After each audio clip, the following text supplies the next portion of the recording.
It was nearly 11:30 p.m. when I heard the knock. Not loud, not frantic, just 3 quiet taps against my front door. The kind of knock you make when you're not sure if you're welcome. I was already in sweatpants, lounging on the couch with a half-watched show playing quietly in the background. The night outside had gone still, and most of the neighborhood had long since gone dark. Another knock. A pause. Then a soft voice. "Sorry to bother you? Can I come in?" I knew that voice. I got up slowly and opened the door. There she stood, Melissa, my neighbor from just across the hallway, barefoot, her long gray cardigan hanging loosely over a t-shirt and leggings. Her arms were wrapped around herself like she was bracing against more than just the night air. Her eyes met mine, wide, a little uncertain, a little vulnerable. "I didn't know where else to go," she added quickly, like she regretted knocking the second she did. "Come in," I said, stepping aside. She slipped in with a quiet nod. I closed the door behind her. We'd been neighbors for 3 years. Friendly, casual. Shared the occasional "hey" or "need help with that?" Across the hall. I helped her carry groceries a few times. She'd brought over banana bread once during the holidays. But we never crossed that thin line between friendly and familiar. Until now. She sat on the edge of my couch, not taking off her cardigan. Her hands were shaking slightly as she held them in her lap. "I'm sorry," she said again. "I know it's late." "It's okay," I said gently. "You all right?" She gave a quiet laugh, the kind that hides something behind it. "Yeah, not really, but I didn't know who else to go to." There was a long silence before she added, "You've always been nice. I figured. Maybe you wouldn't turn me away." "I'm glad you came," I said, and I meant it. She looked up at me, and her expression softened. Not quite a smile, but something close. I offered her a glass of water. She nodded. I stepped into the kitchen, filled a glass, and when I came back, she was standing near the window, arms folded again, staring out into the night like it might give her an answer. When she took the glass from me, her fingers briefly brushed mine. They were cold. "Is someone bothering you?" I asked carefully. "Are you in any kind of trouble?" Her gaze flicked to mine and then away. "It's nothing dramatic. I just ran into someone I didn't expect to tonight, and I didn't feel comfortable being alone." She didn't elaborate, and I didn't press. "Do you want to talk about it?" "Maybe later," she said. "Right now, I just needed to not be alone." I nodded, gestured to the couch. "You can stay as long as you need." She sat again, curled into the corner of the couch this time. Her body looked tired, but her eyes kept scanning the room like she couldn't fully settle. I brought over a blanket and set it beside her. She didn't say anything, but pulled it around her shoulders like it was armor. Minutes passed. The silence wasn't awkward. More like an understanding had settled between us. After a while, I sat across from her, in the armchair, not too close. Melissa finally spoke. "He used to be charming. Years ago. Before I realized what he was really like. I didn't ask who he was. She didn't need me to. We haven't spoken in over a year," she continued. "But tonight, I saw him at the grocery store, just standing there, like nothing had ever happened, like he belonged in my life again." She let out a shaky breath. "I left my cart in the aisle and walked straight out. I've been walking ever since." I realized she hadn't even brought a bag or a phone. "I should have gone to my sister's," she added. "But she's got kids.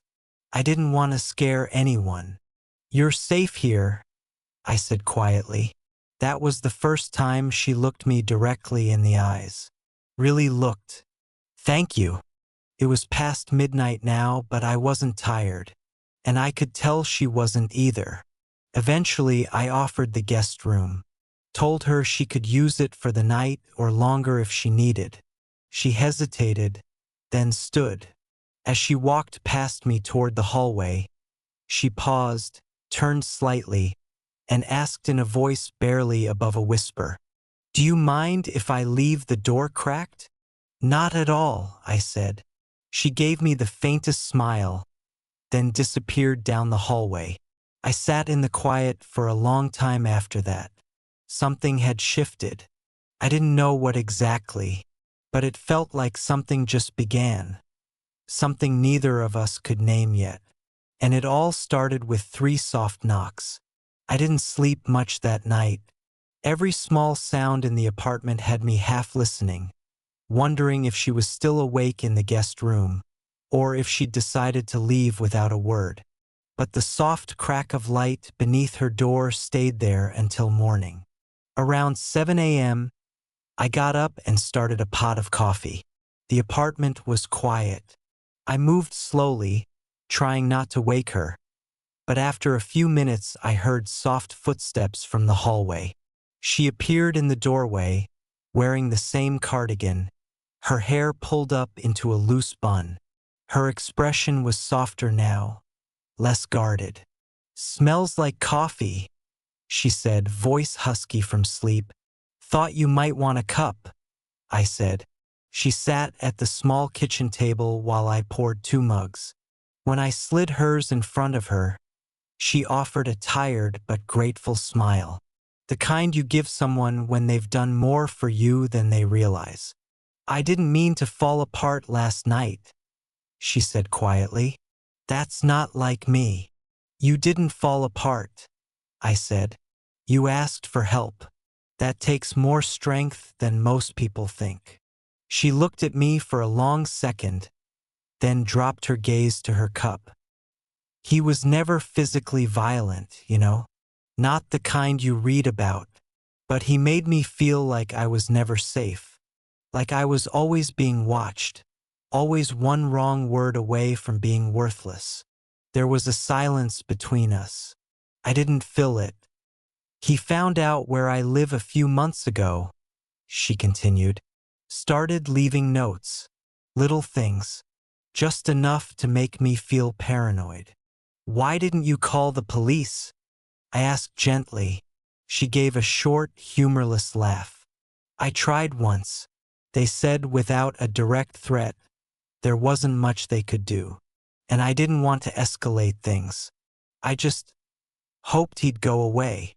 I could feel the anger simmering under my skin, not at her, at the system, at him, at the fact that she had to knock on my door in the middle of the night just to feel safe. "You can stay here as long as you need," I said. "No pressure. No questions." She looked up. "I don't want to be a burden." "You're not." She nodded, quietly, and for a few minutes we just sat there sipping coffee. Later that morning, she asked if she could use the shower. I grabbed her a towel and left her to it, keeping myself busy with dishes and folding laundry while the soft sounds of running water filled the apartment. When she emerged, her hair was damp, and she looked lighter, still tired, but like a weight had shifted. She sat on the couch, curled her legs beneath her, and asked, "Do you have any of those cookies left?" The ones with the sea salt caught me off guard. Not because of the question, but because it was the first time she sounded like herself. Or at least, a version of herself I hadn't yet met. "Yeah," I said, smiling. "Top cabinet." She found the tin and popped it open. "You really do have the best snacks." I take that as a serious compliment. We spent most of the afternoon quietly sharing space. She read a book she found on my shelf while I caught up on emails. Every now and then we'd exchange a glance or a short comment. It was easy, comfortable in a way I didn't expect. As the sun dipped lower, casting golden light across the living room. She set the book down and said, "You're easy to be around." "I could say the same about you," I replied. "I didn't expect to feel okay this fast," she admitted. "Last night, I felt like I was spiraling, and now it's like I can breathe again." I nodded. "Sometimes it just takes the right place, or the right person." She held my gaze for a beat too long, then stood up, walked over to the window. "You ever feel like your life was waiting to change, but you didn't know when it would happen?" "All the time," I said. She turned back toward me. "Maybe this is it." Neither of us said anything after that. But something was different. The air felt charged, not romantic exactly, more like possibility. Like we'd stepped onto a path we didn't know existed the day before. As the sky turned dusky blue, she finally said, "I should probably go home. Feed my cat." I nodded. "Want me to walk you?" She hesitated, then smiled. "No, but could I come back later?" "Of course," I said without thinking. She gathered her things, stepped to the door, and paused with her hand on the knob. "Thanks for last night. And today," she said. "You didn't have to do any of this." "I know," I said, "but I wanted to." She nodded once, then slipped out. The apartment felt different the moment the door clicked shut. Quieter, but not in a bad way. I had a feeling I'd see her again, and I was already looking forward to it. That evening, I left the hallway light on. A quiet gesture, not expecting anything, but hoping. Around 9:15, just as I was thinking about brushing my teeth and calling it a night, I heard a soft knock again. Just once this time. I opened the door and there she was, back in her gray cardigan, holding a takeout bag in one hand and a bottle of wine in the other. "I come bearing dinner," she said with a small smile. "Come in," I said, stepping aside once more. This time, she moved into the apartment with ease, like it was no longer unfamiliar territory.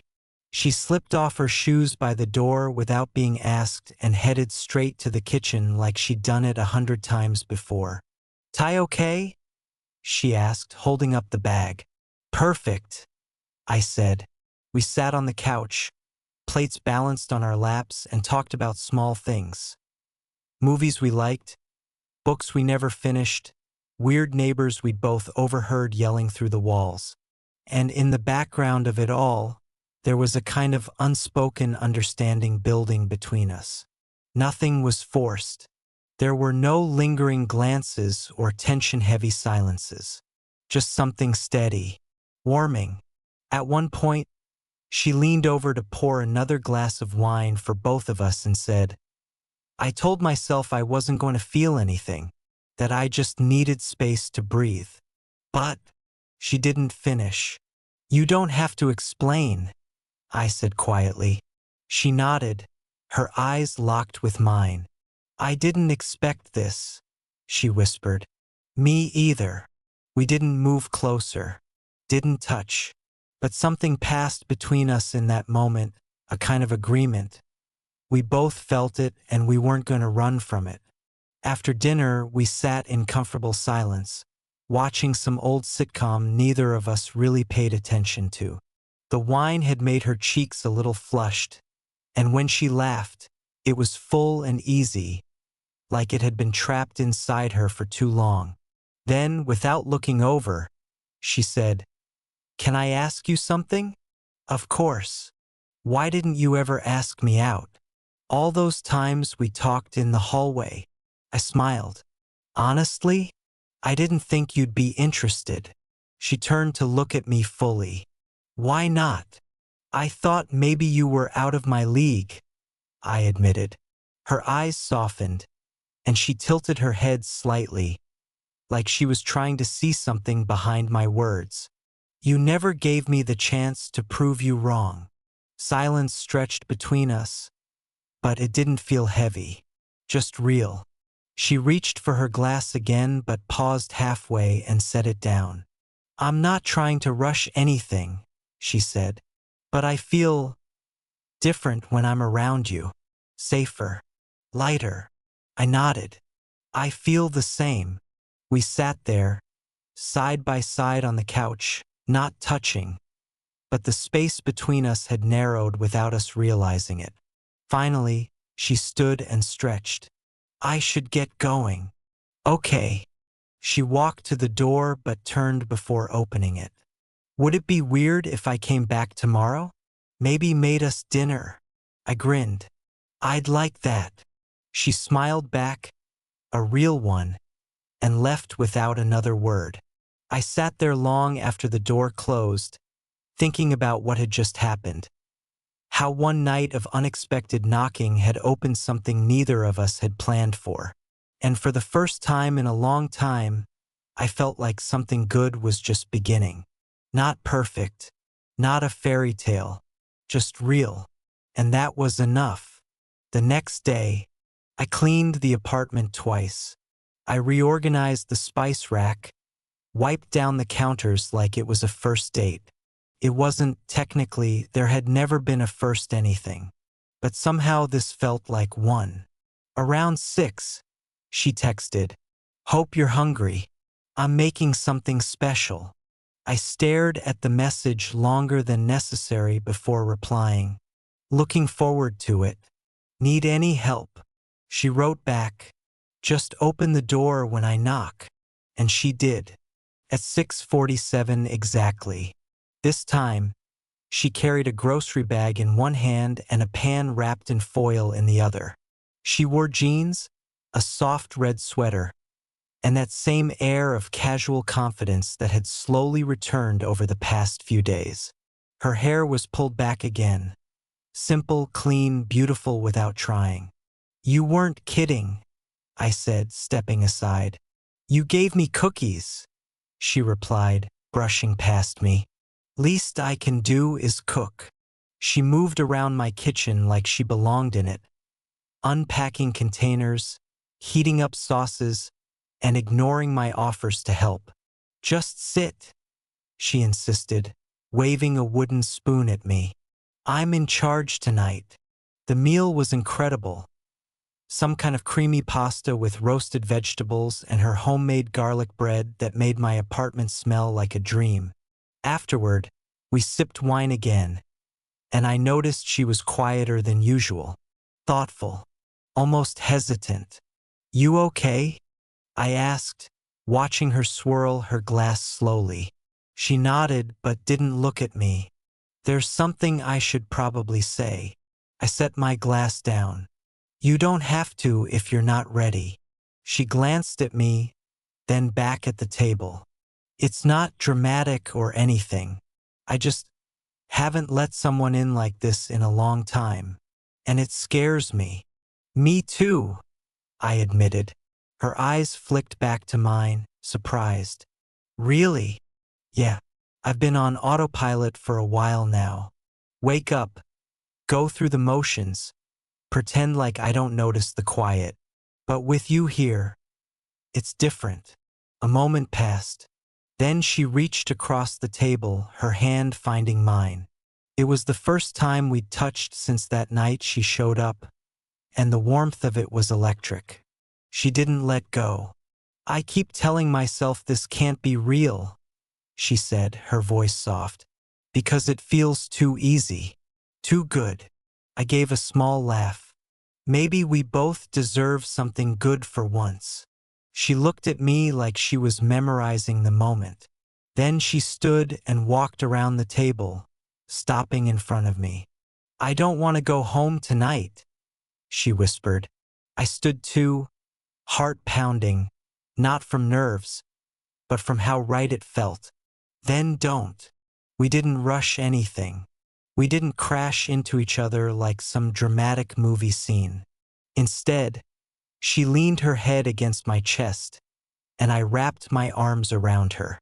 We stood there like that, in the middle of my kitchen, letting the moment speak for itself. Later, as the night deepened and the apartment grew quiet, we lay side by side in the dark, not saying much, just listening to each other breathe. She turned toward me. "This doesn't have to be complicated, does it?" "No," I said. "It can be simple, if we let it." She smiled in the dark. "Good." A few minutes passed. Then she whispered, "Thanks for answering the door that night." I kissed her forehead and replied, "Thanks for knocking." And just like that, the silence between us didn't feel empty anymore. Felt full. Full of all the things we hadn't said but didn't need to. Because sometimes the best beginnings start with a single quiet question. "Can I come in?" And the answer that changes everything. Always.